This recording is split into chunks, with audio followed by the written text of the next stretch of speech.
نحمده ونصلي ونسلم على رسول الكريم اما بعد فاعوذ باللہ من الشیطان الرجیم بسم اللہ الرحمن الرحیم۔ ناظرین، آج آپ کے سامنے فقہی مسائل کا تذکرہ کرنا ہے جن کا تعلق طہارت کے ساتھ ہے۔ ناظرین، سب سے پہلے یہ ذکر کرنا ہے کہ شرعی طور پر غسل کرنے کا طریقہ کیا ہے۔ ناظرین، اس کے بعد آپ کو یہ بھی بتانا ہے کہ جب کوئی شخص غسل کر رہا ہوتا ہے تو غسل کے دوران اسے کون کون سے کلمے پڑھنے چاہیے۔ اسی طرح ناظرین یہ بھی بتانا ہے کہ جس بندے نے غسل کر لیا ہے، غسل کے بعد اب بغیر وضو کے اگر وہ نماز پڑھنے کے لیے جا رہا ہے تو ایسا کرنا شریعت میں کس طرح ہے۔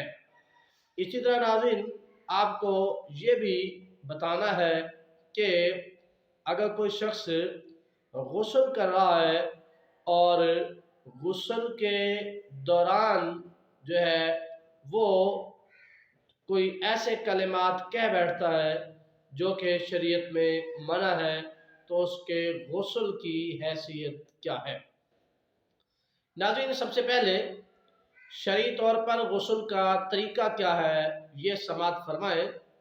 شرعی طور پر غسل کا طریقہ یہ ہے کہ آپ سب سے پہلے استنجا کریں، اس کے بعد جہاں پر غلاظت لگی ہے اس کو دھو لیا جائے۔ پھر ناظرین اس کے بعد نماز کی طرح جو ہم وضو کرتے ہیں ایسا وضو کیا جائے۔ اس کے بعد ناظرین 3 مرتبہ کلی کی جائے، اور اگر آپ روزہ کی حالت میں نہیں ہیں تو کلی کرتے ہوئے آپ کو پانی حلق تک پہنچانا چاہیے۔ اگر روزے کے ساتھ ہے تو پھر آپ احتیاط کریں گے۔ اسی طرح ناک میں پانی ڈالنا ہے اور 3 مرتبہ ناک میں پانی ڈالیں گے، اور یہ بھی اگر آپ روزے کے ساتھ نہیں ہے تو پھر آپ نرم ہڈی تک پانی لازمی پہنچائیں۔ اگر روزے کے ساتھ ہے تو پھر احتیاط برتیں۔ ناظرین اس طرح 3 مرتبہ کلی بھی ہو گئی اور وضو بھی ہو گیا۔ اب اس کے بعد 3 مرتبہ دائیں طرف جو ہے آپ نے پانی ڈالنا ہے، اور پھر اسی طرح 3 مرتبہ آپ نے بائیں طرف پانی ڈالنا ہے۔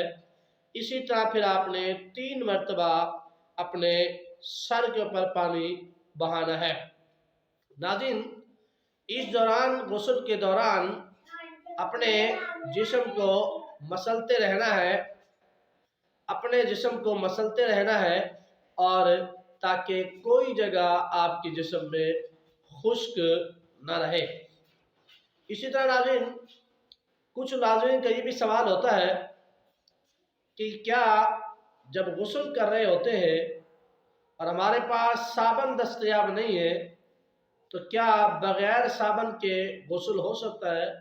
جی ناظرین، شریعت مطہرہ میں طہارت کے لیے پانی ہے، اس کے علاوہ کوئی اور چیز نہیں ہے، لہٰذا یہ جو ہم صابن وغیرہ استعمال کرتے ہیں یہ صرف ذاتی طور پر استعمال کرتے ہیں، شرعی طور پر یہ شریعت کے لوازمات میں سے نہیں ہے۔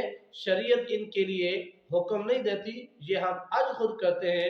گویا اگر بغیر صابن کے بھی آپ نے غسل کیا تو آپ کا غسل ہو جائے گا۔ اسی طرح ناظرین یہ رہا کہ آپ نے سماعت کیا کہ غسل کا طریقہ کیا ہے۔ اب آئیے ناظرین کچھ باتیں غسل کے ضمن آپ کو بتانی ہے۔ ایک آدمی جس نے غسل کیا ہے، اب غسل کرنے کے بعد اسی غسل سے اس نے نماز جا کے ادا کی تو اس کی نماز شرعاً جائز ہے۔ اگر کوئی اور نواقض وضو لاحق نہیں ہوئے تو چونکہ جو آپ نے غسل میں فرائض ادا کیے تھے، مثلا کلی کرنا، ناک میں پانی ڈالنا، اور اسی طرح آپ نے پورے جسم پہ پانی ڈالا، تو یہ وہ اعضاء جو آپ نے غسل میں دھوئے ہیں انہی اعضاء کو وضو میں دھویا جاتا ہے، تو لہٰذا اس لیے آپ کو دوبارہ سے جو ہے غسل کے وضو کی ضرورت نہیں ہے۔ اسی طرح ناظرین، اگر ایسی صورتحال پیدا ہوتی ہے کہ کوئی شخص غسل کرنے کے بعد جو ہے کپڑے اگر وہی پہنتا ہے تو شریعت میں کوئی قباحت نہیں ہے، البتہ صرف یہ ہے کہ اگر کپڑوں میں کسی قسم کی نجاست نہیں لگی ہوئی تو آپ وہی کپڑے غسل کے بعد پہن سکتے ہیں، لیکن اگر نجاست لگی ہوئی ہے تو پھر آپ ان کپڑوں کو اسی جگہ کو دھو کر آپ غسل کے بعد اس کو پہن سکتے ہیں، شرعاً کوئی قباحت نہیں ہے۔